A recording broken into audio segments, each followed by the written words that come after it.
rely on their experience and memory rather than consulting the quick reference handbook. They opened the crossfeed valve and shut off the fuel pumps in the right wing, intending to transfer fuel from one side to the other. However, unbeknownst to them, this action only worsened the fuel leak, as fuel was being directed from the left wing tank through the damaged right side of the aircraft. Had they consulted the QR, the first instruction would have cautioned against proceeding with the checklist if a fuel leak was suspected. Within just 10 minutes, as they watched the fuel levels drop rapidly, the pilots realized that the total amount of fuel remaining on board had fallen below the level necessary to safely reach Lisbon. Alternative landing site. Facing this critical situation, they began exploring alternative landing sites. In the vast expanse of the Atlantic Ocean, the pilots had limited options.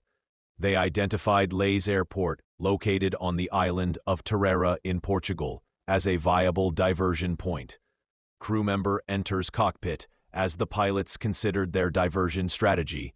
A cabin crew member entered the cockpit to inform them about passengers requiring assistance upon arriving at Lisbon. Inspection of the wings. The pilots explained the urgent need to divert to another airport due to a technical issue. They requested the cabin crew member to visually check the wings. Following the pilot's instructions, the crew member dimmed the cabin lights for a clearer view and used a flashlight to inspect the wings from the cabin windows. Despite the thorough check, no irregularities were detected. Computer glitch. A fuel leak would be relatively easy to detect during daylight hours, but spotting one at night becomes significantly more challenging.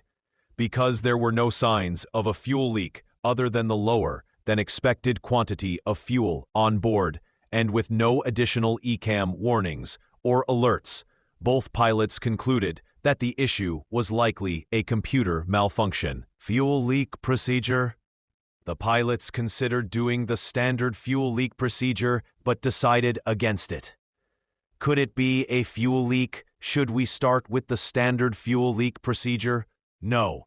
We would then have to descend to a lower altitude, which would worsen the situation. Understood. Investigators later concluded that if the pilots had executed any of the prescribed fuel leak procedures upon diverting to Legis, whether it was the engine fuel leak procedure, the wing fuel leak procedure, or the fuel leak not located procedure, they would have landed with at least 3.8